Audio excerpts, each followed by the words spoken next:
I've just finished recording a masterclass for our Triathlon Nutrition Academy athletes all about beating jet lag.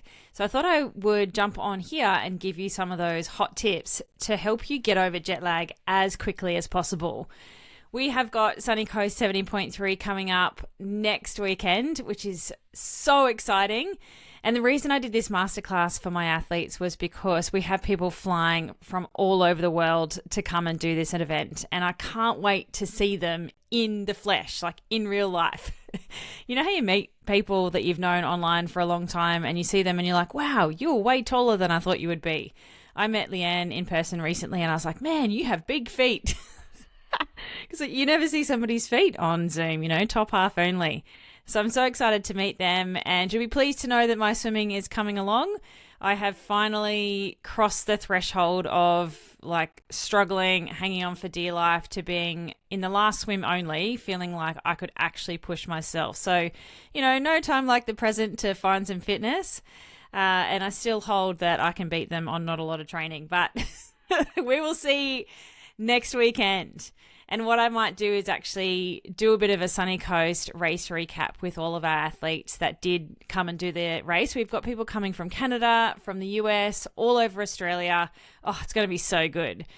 So the masterclass that I did for them all about beating jet lag is to really help those internationals flying in, because often it happens when you travel for a race, we often don't have a lot of time to adjust to the new time zone. We are flying by the seat of our pants, pun intended, and getting to a race venue only a couple of days before. And depending on how many time zones you've crossed, that's not really enough time to get into the new time zone and get over jet lag. So there's lots of interventions that you can do before, during, and after you travel to try and maximize your adaptation to that new time zone. And I'm going to talk through some of that for you today. So what actually is jet lag? If you've ever traveled, you will know exactly how it feels. It is a horrible feeling, but it's a mismatch between your body clock and your new time zone. And it always occurs with overseas travel, and in particular when you're crossing those multiple time zones. Your symptoms will increase the more time zones that you cross. And it takes longer for the body clock to adjust the more time zones that you cross. Now, living here down under in Australia, for us to get anywhere, it's a good 24 hours in a plane to get to the other side of the world. So we are well adept with the feeling, the horrible feeling of jet lag.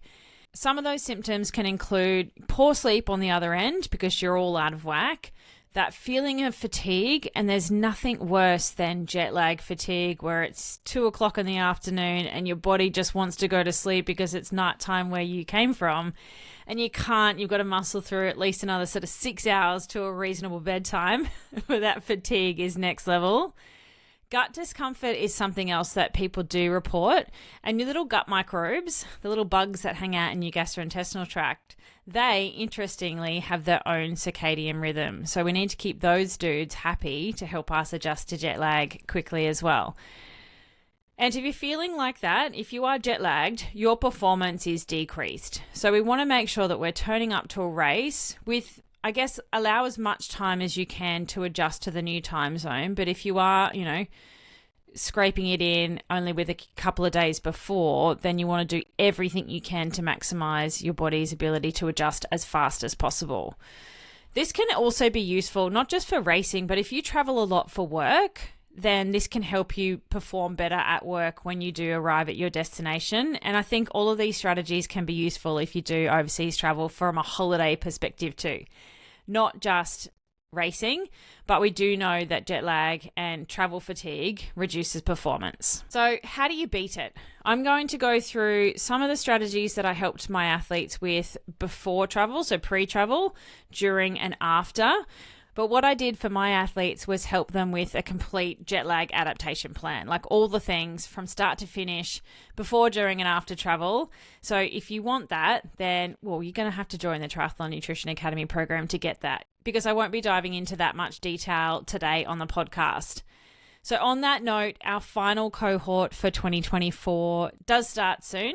I'm actually opening the doors next weekend at Sunny Coast, but our class starts on October 5th. So there's about 4 weeks from doors opening to when we actually begin our Triathlon Nutrition Academy program and kick it off with Phase 1, Module 1, Recovery Nutrition, which is one of the biggest things you need to get right as a triathlete. So if you jump in early in that window, then what I'm going to do is I'm going to give you free access to my Triathlon Nutrition Kickstart course. Valued at $367, it is a great warm-up to get you started before joining the Triathlon Nutrition Academy program. So it gives you a full month to get in and do that course.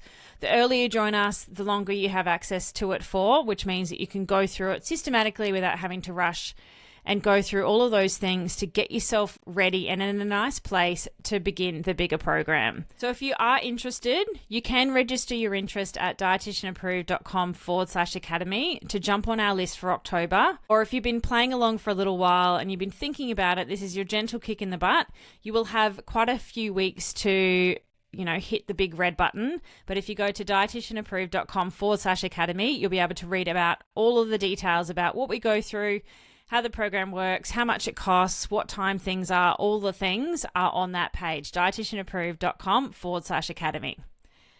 All right, beating jet lag. Maybe you've thought about it before and how you can beat the system, or maybe you've actually never considered the things that you can do to beat jet lag. But there are actually loads of strategies and evidence-based strategies that you can implement to get over it faster. So let's go through some now. All right, so pre-travel. Before you even go to travel, you need to set yourself up for success. Now, I know there's a lot of travelers out there who are quite adept at travel and, have all the boxes that they need to tick and all the things that they like to travel with.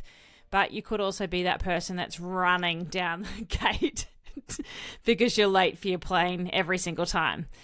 So from a jet lag perspective, you need to make sure you get on the plane with minimal sleep debt. So don't go out partying like a crazy animal the night before you go and do a big long haul flight. A lot of people do that strategy. I see it everywhere because I think the methodology behind their madness is that they think that they'll be tired, so they'll sleep on the plane.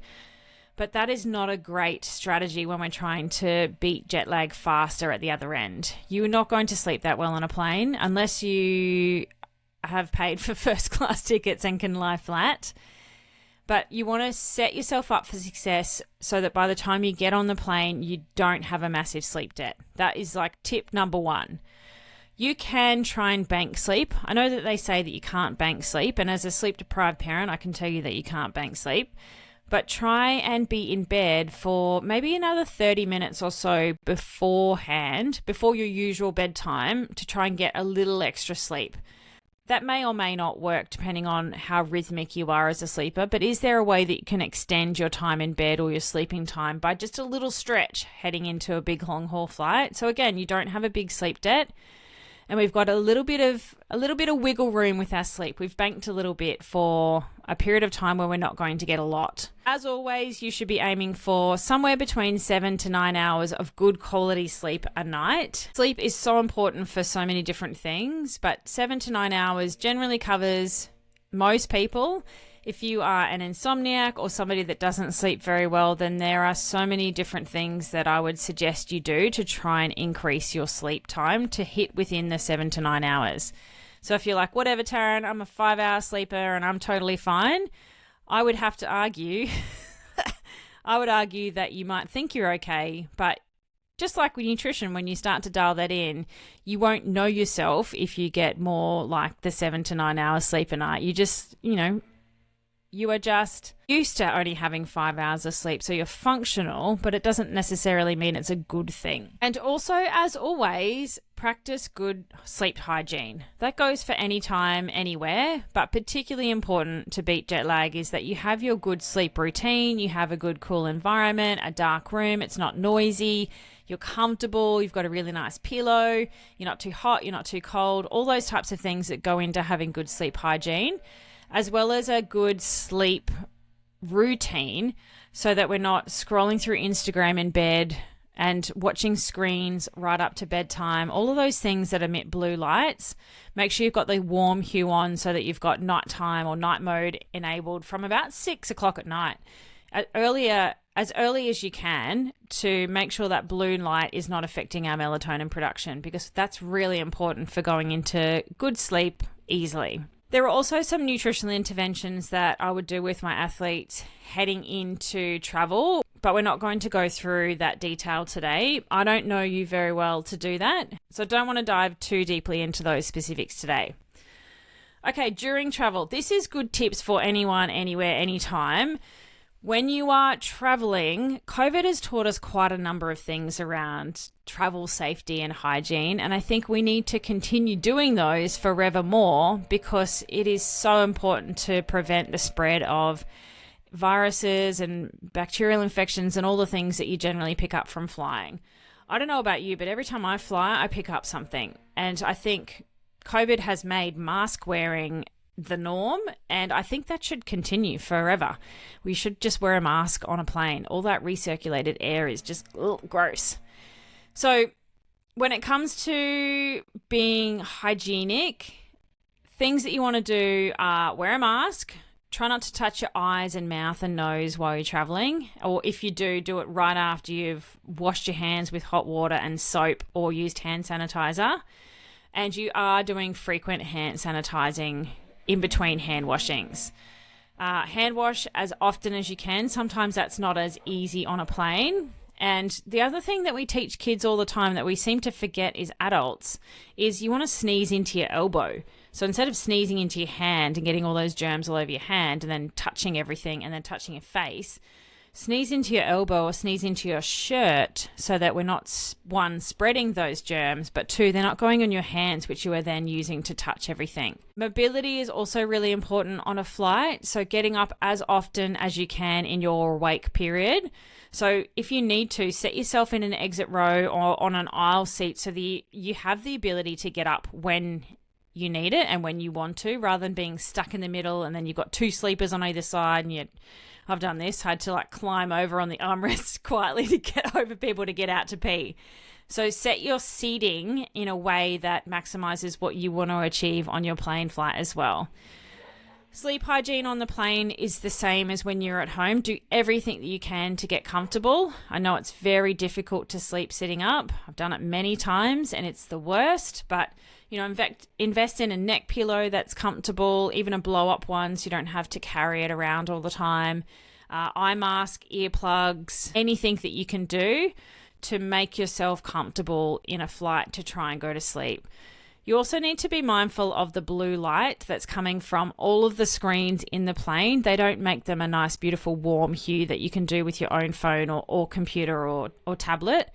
So if you're watching movies, maybe it is your own tablet or computer or phone or something that you are using if you're trying to watch things as you head towards sleep. And the timing of your sleep on the plane is also really important, but that depends on what your jet lag adaptation plan is to get you in the right time zone for where you're going, where you've come from and where you're going. There is particular sleep windows that will help maximize your getting over jet lag faster on the plane as well. Same as from a nutrition perspective, there are lots of little interventions and strategies we can use on a plane to help either go to sleep or stay awake. And also, hot tip here, make sure you are hydrated. It's really difficult to stay hydrated on a plane. You get very dried out from all the air conditioning for such a long period of time. And you also don't have easy access to go to a toilet whenever you want to. So sometimes I know people don't drink a lot because they're like, oh, then I'm going to have to get up and pee and I can't get out of my seat and all those things. So hydration is really, really important on a flight. And I also have to say this, don't hate me, but alcohol is one of the worst things that you can drink while flying. All right, there I said it. Moving on. Okay, post-travel. This is where all of our specific adaptation plans come into play with light exposure, use of melatonin, exercise, getting the right timing for everything based on the time zone you're trying to adjust to becomes super important. So that's something we dive into the academy is how to set up that adaptation plan for yourself based on where you've gone and where you are going. It's something I learned about in my time at the Australian Institute of Sport. It has come a long way in the last 10 years, those plans, since when I first started using them. And there's so much cool research in this space. So definitely something to consider if you are traveling for a really key event. Like I know we've got Worlds, we've had Worlds here in Townsville, then we've got New Zealand later in the year. You know, there's Kona, there's Nice, there's always going to be travel for racing. So it's definitely something that I would upskill yourself in if you are doing a lot of travel racing or travel for work so that you can maximize your performance on race day. Maybe you never thought about it. So how cool is science, yo? Okay, so when we get there, just some general advice here would be don't day sleep. Oh, I know how hard it can feel to just like want to lie down for 5 minutes and then you're like, oh crap, I've just been asleep for 2 hours and then you can't get to sleep that night. So try not to day sleep. And if you are going to have a little nap, like keep it super, super short and keep it before, a particular time of day based on your adaptation plan. But generally, before lunchtime, we want to avoid having a nap at 3, 4, 5 o'clock at night if you're trying to go to bed at 8 or 9. That's not going to help our whole sleep onset and our fatigue build to get into sleep really easily. Caffeine we can use to our advantage. There's particular dosings and frequencies that we can harness there. And again, it depends on your adaptation plan. But caffeine can be a good lever to pull to help with getting over jet lag. But again, we want to be mindful that we're not having it too late in the day. We're not having too much. And we've got that timing right to help us adjust to the time zone quickly. Sleep hygiene is also key, like it's always key, right? But just drumming it in that if you want to have a really good sleep when you arrive, for those first few nights help you beat jet lag faster, then all of the things apply. So cool room, dark room, nice and quiet. Make sure you've got your own sort of sleep routine happening at your new destination that you would at home. And we're trying to be in bed for the same duration of time. With jet lag, often you'll wake up at, 1 or 2 o'clock in the morning and be awake for hours and can't get back to sleep. And then you'd finally get back to sleep and then you sleep all day. So we want to set an alarm, get up at your normal time and just go out and start the day rather than slothing about in bed and oversleeping and putting yourself on the back foot. So it's the first few days that you've got to muscle through and then it does get easier. Nutrition here is also super key. There are lots of strategies we can implement with our nutrition at arrival at the destination. I would suggest getting your meal times synced in to whatever the meal time is at the destination. What are you trying to adapt to, and do that. Now, I know that can be really difficult because you're not hungry at the right times of days. And so you miss meals or you end up eating at weird times. And remember right in the beginning, I said our gut microbes had their own little circadian rhythm.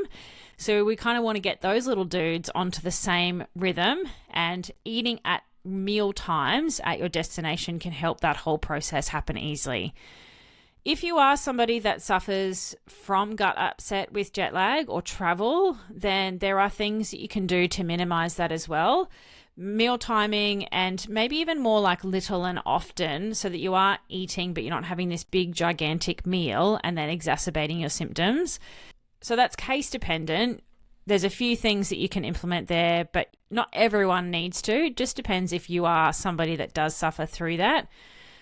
I can tell you that there is a few things you can do to help minimize that. And then, of course, when you get there, particularly in a new environment where the water's got different bacteria in it, the food supply is different, lots of gut issues can arise when you do go to a different food supply. So just be mindful of that, travel and being in a plane in that pressurized cabin for ages, and food that is, plain food's not great, but food that when you get to your destination is different to normal, your little tummy might go a little bit haywire for a little bit, and that's okay. It hopefully should get better. And the final thing I wanted to say about post-travel is that things that we do pre and during with our illness prevention still hold here. You are likely to get sick coming off a plane. I don't know what the percentage is, but it's quite high. And particularly being exposed to new bugs in a new environment. So do everything that you can with all of your sleep and food hygiene and illness prevention. So again, sneezing in your elbow, hand sanitizer, like to the max, washing hands constantly, don't touch your face. Make sure the food that you're eating is safe. I probably shouldn't have to say that, but I will say it. if you're traveling to, Asia or somewhere and you're eating street food, just make sure it's fresh and it's hot and all those sorts of things. Like, particularly if you're racing in those countries, worst thing that could happen would be that you get some sort of gut bug or bacteria and have gastro pre-race. That would not end well on race day. So there you have it. Some general beat the jet lag tips and suggestions from me.